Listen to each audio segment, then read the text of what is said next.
That's great, thank you very much. It's fantastic to have a few live case studies to work from like that. It's really fascinating. I had a quick question. You frame students as being at the vanguard of a number of protests through the ages, and I read recently that one of your articles where you talked about why people aren't striking today in relation to the cuts, and you were linking that to our current condition where we're all property owners. And I was wondering if you could talk a bit more about the reasons why other people are protesting at the moment.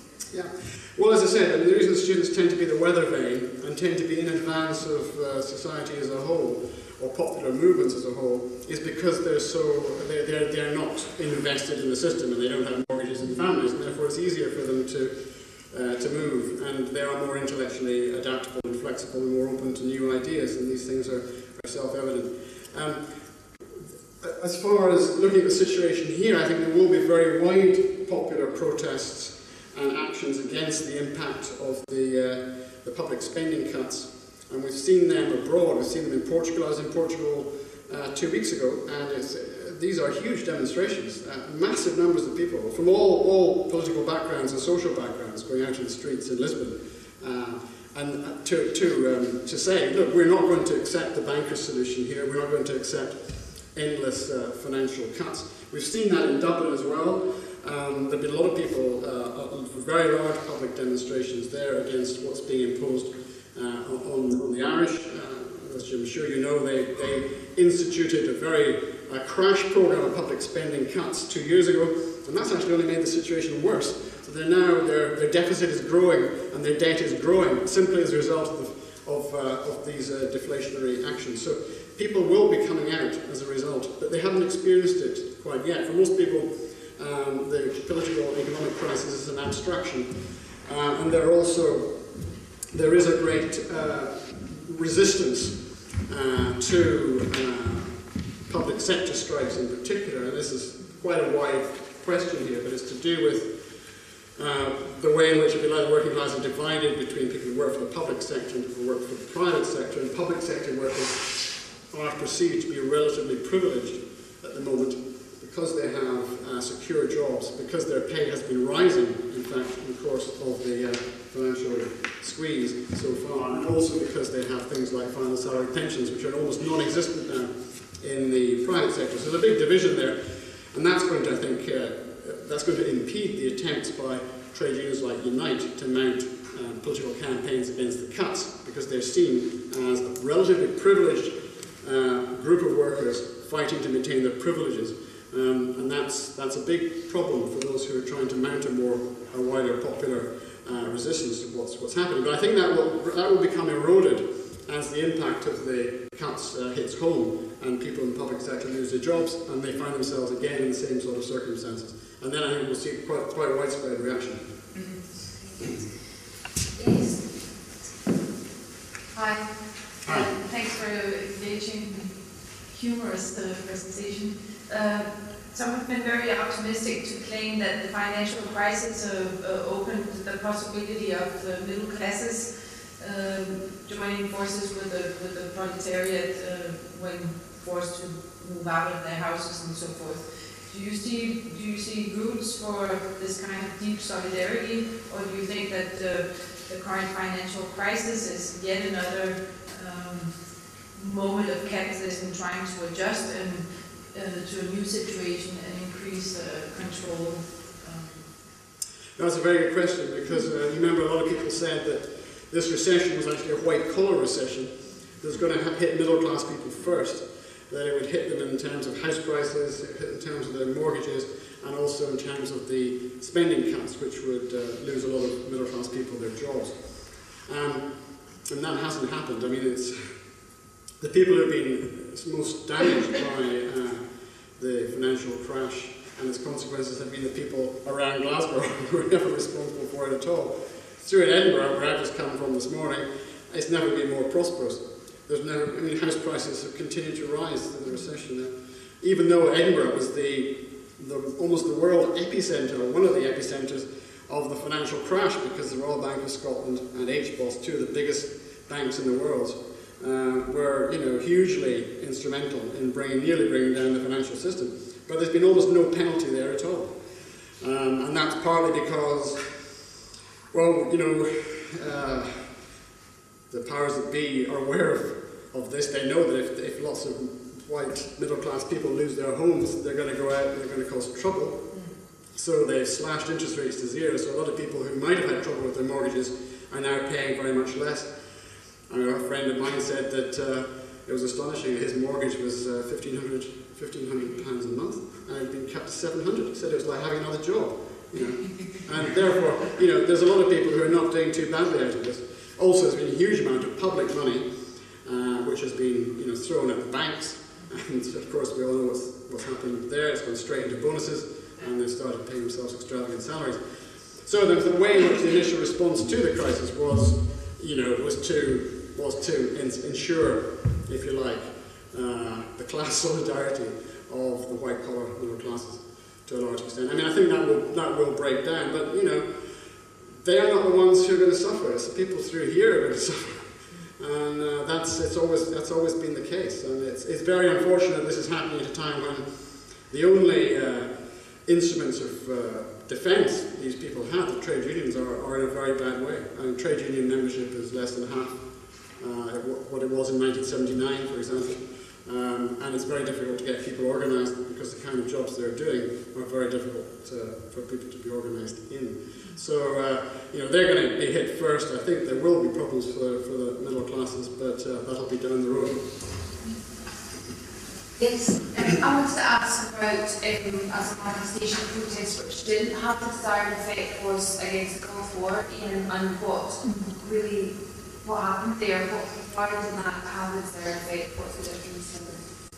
Yeah, I mean, a number of, when people talk about this, and people who think that protest is a bit of a waste of time, they cite that, the 2002 or 2003, I think it was February 2003, wasn't it? It was the biggest march in history, really, in British history. It was more than 1 million, between 1 and 2 million, certainly over 1 million people demonstrated against the war in London. And that was an extraordinary event. But did it stop the war? No, it didn't. And people might say, well, what was the point?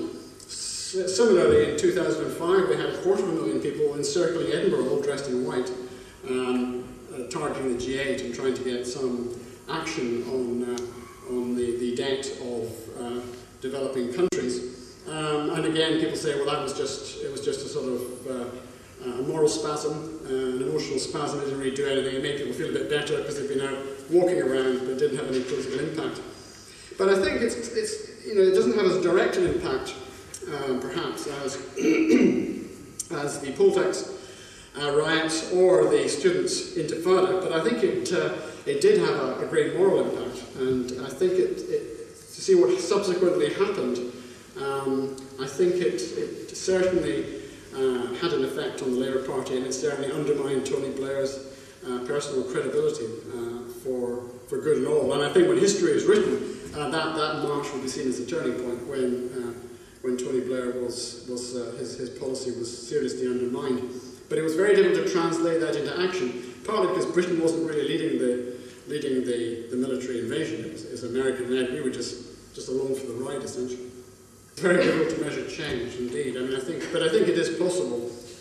Take another example, which I was reflecting on the other day. Actually, it was George Galloway was giving gorgeous George was giving the address to the first annual Bill Spears lecture. Bill Spears was the former General Secretary of the Scottish Trade Union Congress, and he and George Galloway and a number of others had in the 1970s taken up the cause of the Palestinians at a time when Palestinians were almost they were almost completely obscured from history.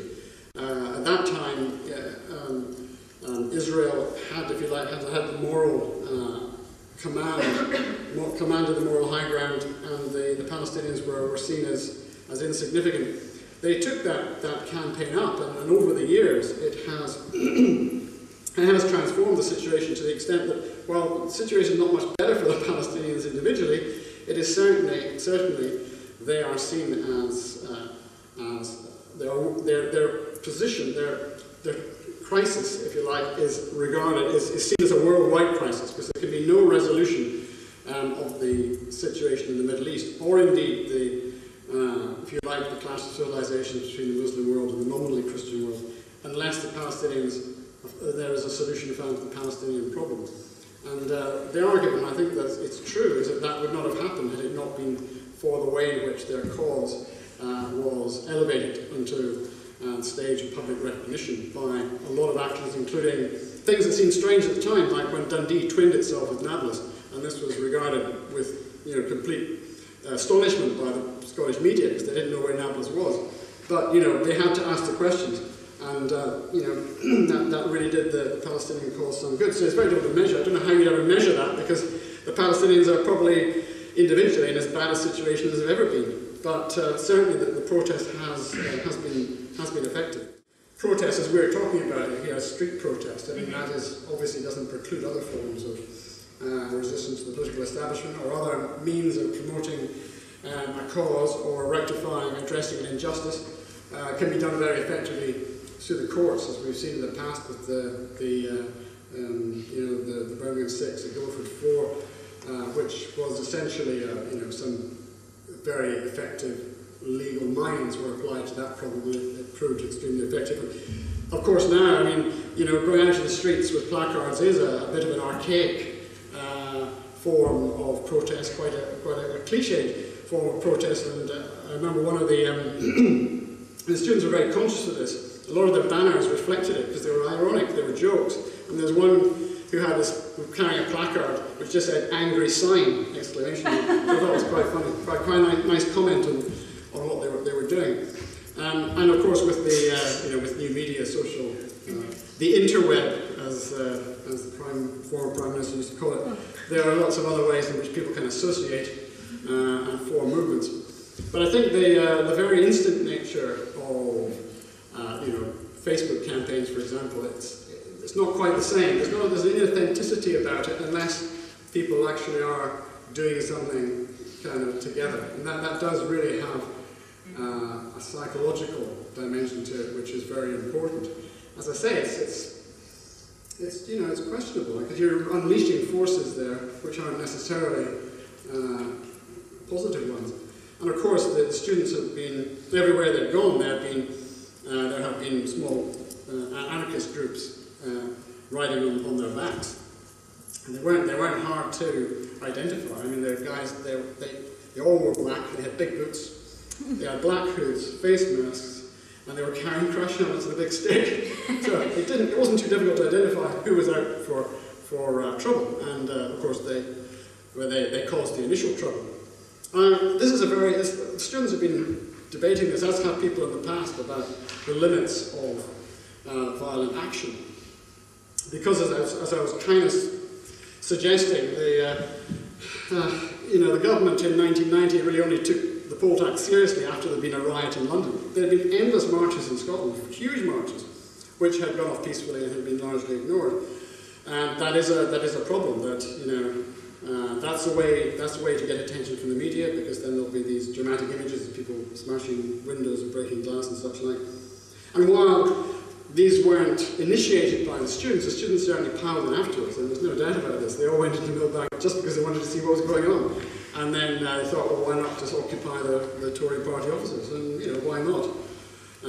Occupation is a long-standing and a very legitimate form of political protest and action. But you're unleashing forces which can be very difficult to control. There's no doubt about it.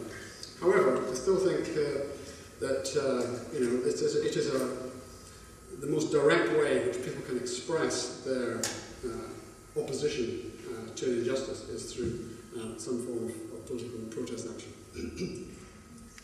Any more questions?